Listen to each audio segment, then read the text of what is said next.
All right, here we are. Hey, Rick. So we're hi, Brian. So we're going on another trip. We are. I'm totally pumped about it. Um, it's I don't know. This is our third one actually Yep, doing it together, our third yep, collaborative. The yep. first one was to South America, and we did it as professors through our Hmm. institution. And our second Yep, trip was to Scotland, and we did that as retired professors, and it was a lot of yep. fun. It was a lot more fun because there was no grading, and everybody was an adult, and Very more much. advanced adult than an 18 or 19-year old. Although Yeah, that was a yeah, fun trip to yeah, South America, yeah. but it's just a different clientele. And I think when people are out there in the world and they want to go on a trip like this, sometimes a lot of times it's part of a bucket list. And so when you take the whole credit generation and getting grades part out of it, I think it's a more pure adventure almost. Yeah, I really do think that's true, and I think it becomes, and I think there's it might sound kind of odd, but I think there's a little bit more honesty to the creative pursuits too. Like people are Yeah, writing poetry. I know right. that on our trip to Scotland, we went on the island of Iona. We were out there for a week, and some of the individuals that came made some great paintings, and they just wrote Oh some yeah, wonderful poetry. And yeah. that was just a highlight of that trip was the sharing night we had there at the hotel. So that was a lot of fun. But Yeah, and I'm remiss. We're both remiss. We need to toast. To, oh, do a toast here to another trip, and I'm just going to go up to my camera. And since we're wherever your cameras are, and dang, there we go. Take a sip. you could tell we didn't rehearse that. We didn't rehearse any of this. Yeah. Anyway, But but yeah, this trip is sort of going to be more like the last one to Scotland than the first one to South America with the students. This is yes. likely to draw from a similar pool of interested people who, in this case, have southern France and Barcelona, Spain on their bucket list. Hmm. But And our our I think it's important for us to mention that several people experience that are thinking about going on this trip went to on our trip to Scotland.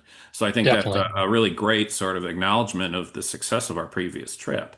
So I guess ostensibly, well, I don't know if it's ostensibly, but it's this video is to promote our next trip, and so it's important to mention those kind of things. I think that people really did have a good time on the last one.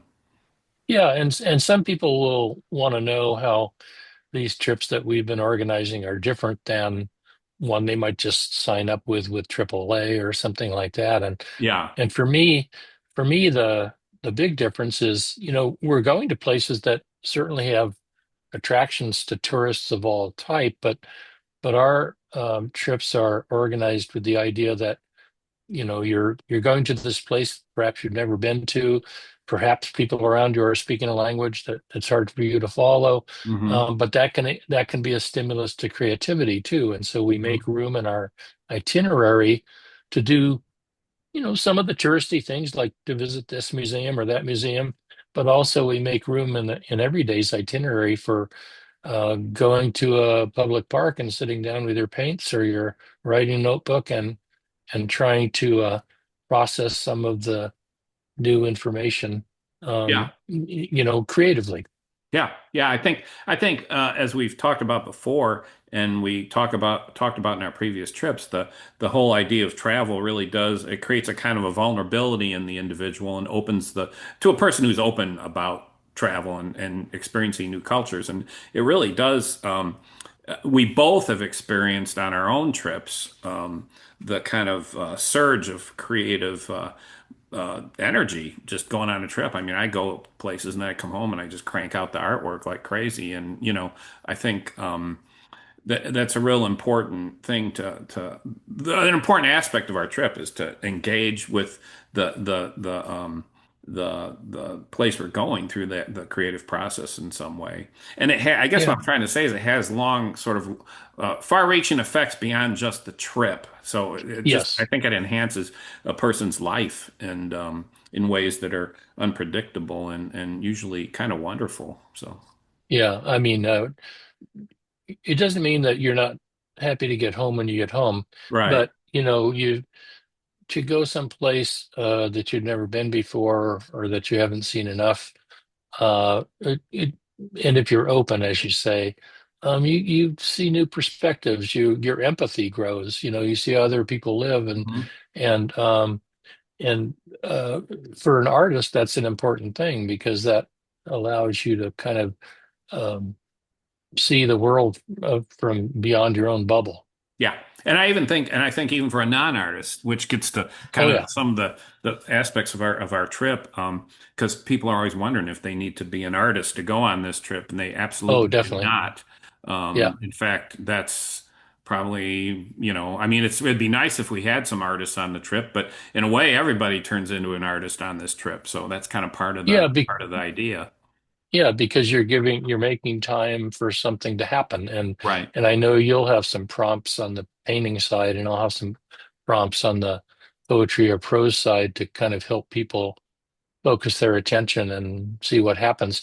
I'm thinking of at least two people that went with us to Scotland who were sort of you get that feeling that everybody else is more experienced than you, and Mhm. there was at least one person I can think of who had done some journaling and but when she read us the stuff that she had written, it reached us all. Mhm. It connected with us all, so it had gone beyond just the private note to oneself that you have in a journal. It really was amazing. It took her beyond her own sense of limits.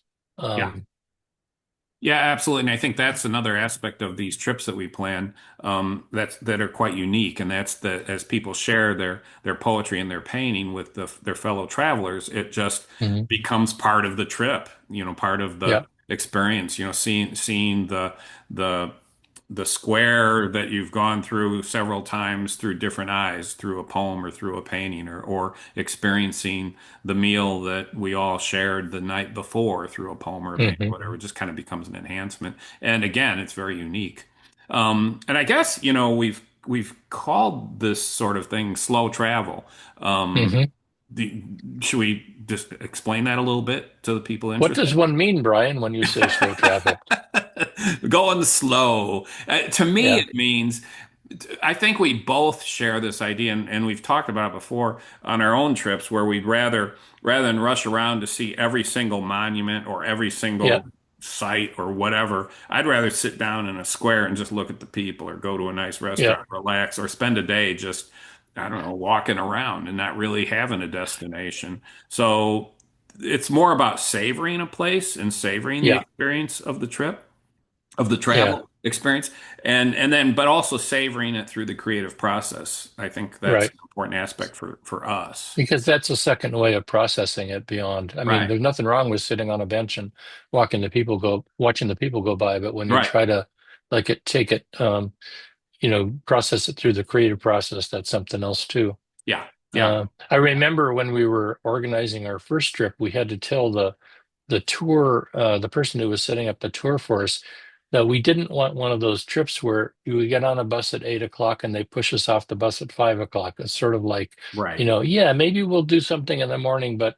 leaves a room for us to walk through the public market in the afternoon and spend some time in the park. And that kind of balance of activity has been really good the for our trips at least. Yeah, I think it's again, it's a unique aspect to what we do, and it's also something that I think people kind of value long after the trip. They just didn't check boxes on their trip. They actually sort of again savored. Had I believe I like to believe that there's more substance to the experience of traveling like this than the other way. But to each their own, though. But I think it's important that people understand that part of this trip is to try to slow down a little bit. A little. We still see a lot and do a lot, and there's great meals and lots of fun, and even some bits of hiking and things. But mostly, Yeah. it's, yeah, Yeah, and one of the ways that we slow it down is not, put people in a new hotel room every night for 2 weeks. right, right, We sort of organized it. um, you know, we haven't even said this yet in this video, but we're starting in Nice in France, and Hmm. we're ending in Barcelona. That's right. And we're spending a night in Nice, but we're spending the next 4 days in Aix-en-Provence, where we will be in Cézanne country, Hmm. among other things. And we'll have maybe little day trips, sometimes walking, sometimes by bus, but we'll end up with the same, hotel room for 4 nights. And so you won't have that kind of road weariness that you get sometimes. And so, over the course of 14 days, we'll kind of work our way from Nice to Aix-en-Provence to Carcassonne, France, and we'll end up with 4 nights in Barcelona. That's right. And along the way, we'll we'll be traversing landscapes that figure into so many great paintings that we're Mhm. familiar with, but maybe we don't know we're familiar with. And I have, a little bit different challenge when I'm thinking about the writers that inhabited that place, but but it's evocative to writers too. Let's just put it that way. Oh yeah, it's it's just legendary landscape, legendary places that literally we're going to go to now the name, why can't I think of where Van Gogh was? The Van Gogh the town, not Charles, Arles, thank you. yeah, Sorry. mhm. Arles, they have actual, and I've been there a couple times myself, and you can actually stand and look, and they have a kind of a sign with a photo of the Van Gogh painting, and you can look down the street and see the painting right there in front of you. So Mhm. it's just a wonderful opportunity to sort of experience Van Gogh paintings in a very different way. And then, of course, Mhm. Cezanne is was very well known around X. His studio is in X, and we're going to be visiting his studio. He lived right outside of X in the countryside, and he wandered around painting. Did some, he basically started modernism out in the woods and fields all around X. So it's and of course there's Picasso. I mean, it's endless how many artists went Yeah. to southern France. So In Nice, where we begin, there's a Chagall and oh Matisse yeah, museum yeah. that we'll see in the morning before we drive over to Aix and spend a few days. And then in Barcelona, there's the Picasso Museum, right, and Hmm. the Miro Museum, and Hmm. so all those people you studied when you were in college or you've loved ever Hmm. since, will be walking in their footsteps in some cities.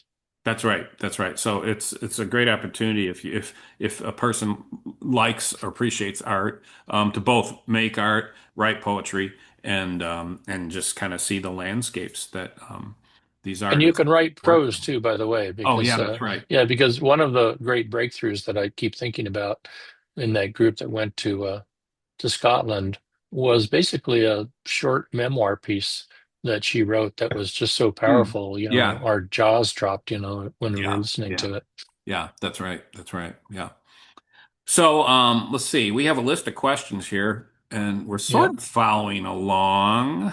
One thing yeah, that I think people were really concerned about prior to the last trip is whether they needed to have experience in painting or poetry, and they absolutely do not. We right. have I have a bunch of videos showing different painting techniques that I will share with everybody. We have them on our we'll have them on our Facebook thing, but I'm also happy to send. They're on YouTube, so I'll send out links and things to people that are interested. But you absolutely do not have to have experience. In fact, I think it's rather cool if you don't have experience because you can kind of this is a great way to get it. And I taught painting for 32 years, I guess.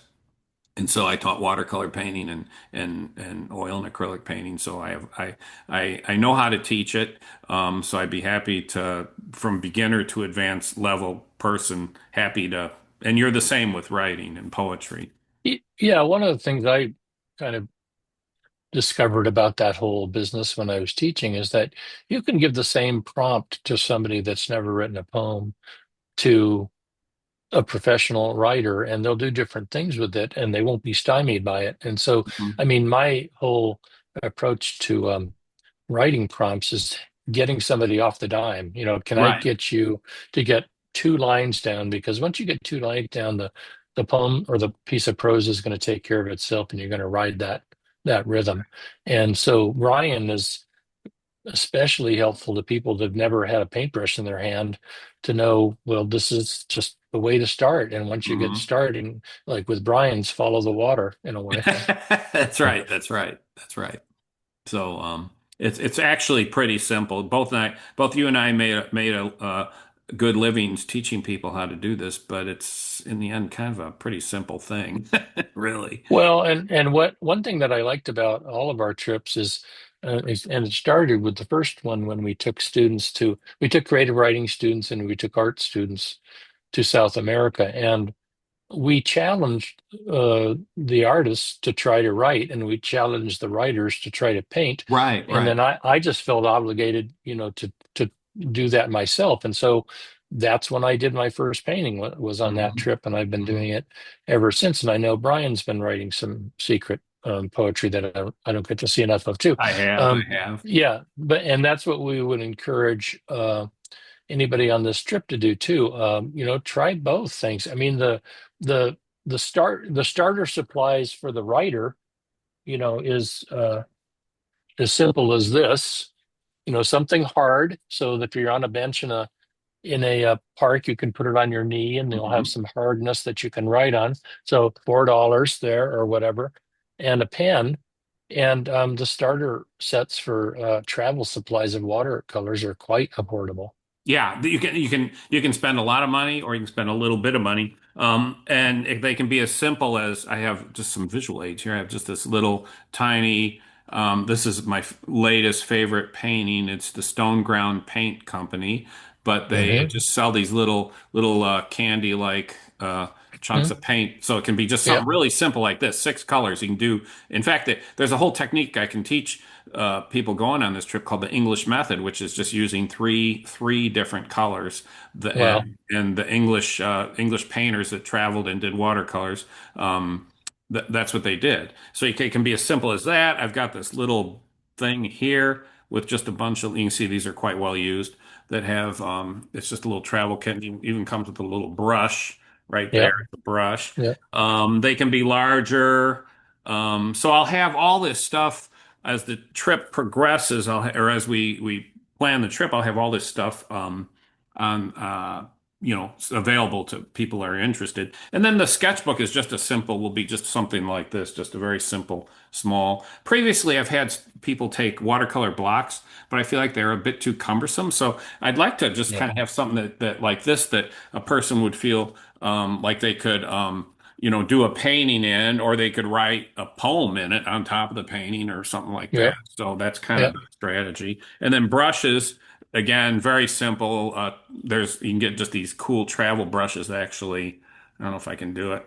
It just comes apart. That fits into the top bottom part, yeah, and they travel. So the idea is to have all these. It's a little. I think the painting stuff is a little bit more complicated, but it can yeah. be really winnowed down and simplified, and you can get some fantastic results just with the barest of materials. So, Yeah, and one of the things that I've sort of thought about when it comes to the creating part of these three different tours that we've organized is that if you can come up with something that allows you to do something in a brief amount of time or something on the fly, hmm. and in the case of these watercolor sets, you can do a lot with 6 colors, you can do a lot with Right. 12 colors. On the writing side, you can do a lot with 3 prompts that Hmm. you Right. just, well, today I want to try prompt one.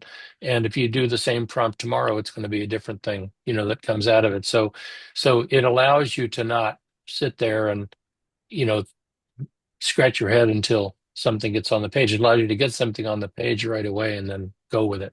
Yeah, yeah. And it's just a lot of times teaching is just saying, opening the window and say fly out of it. So Yeah, that's yeah, kind of what we try to do.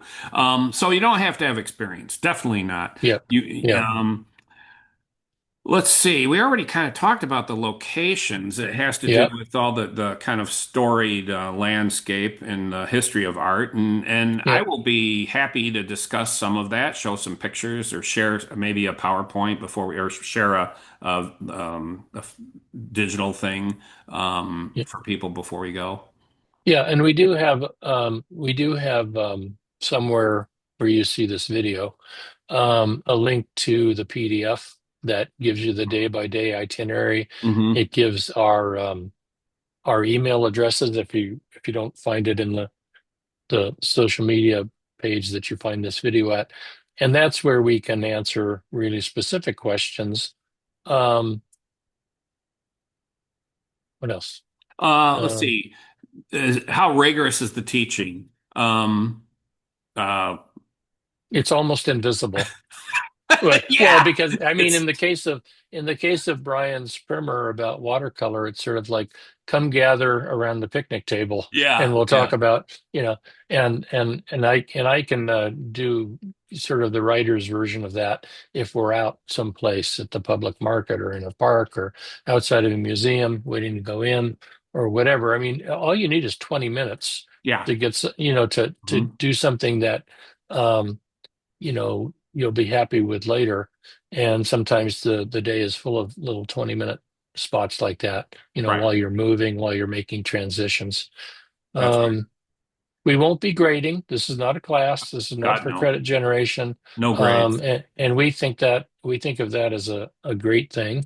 Hmm. There will be there will be times. One of the things that's happening with this trip is all your breakfasts are included, but about half of the days there'll be group dinners, and sometimes around those group dinners, we'll be talking about, well, what have you been doing? What have you Hmm. been writing about? And but those are not they're not critiquing sessions. So if you have any sort of anxiety about that, they're not. It's just more like well, oh, I took a walk downtown today and I just spent 20 minutes, doing this. And, we're just touching bases, keeping in contact with people.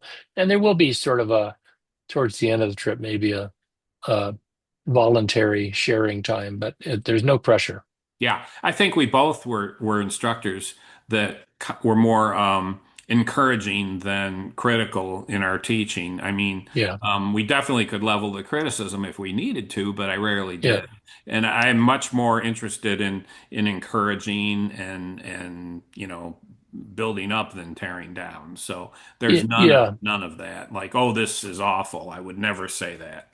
So, No, I but and think, I do recognize that there's a lot of anxiety around making paintings. It's kind of yeah. amazing. I spend all my day Same making. thing with poems too. Yeah, people get Yeah. freaked out about it. So I just would try to, and if you're thinking about this trip, but the idea of writing and painting is both intriguing but scary, I would Mm. say don't be afraid.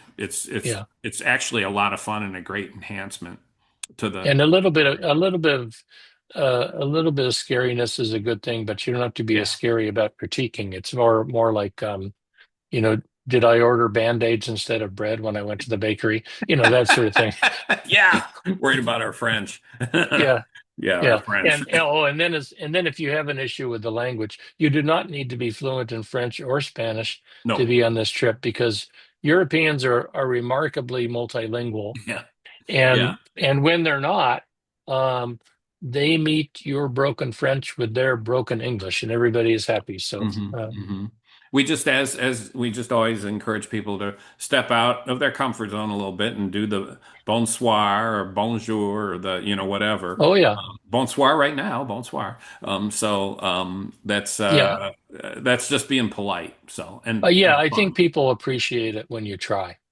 Right, right, That's it. right. Yeah, So let's see. I think we're almost done. yeah. A couple things we wanted to say about the pricing. Yeah, Um, the pricing will be in this PDF that we sent you if you're interested.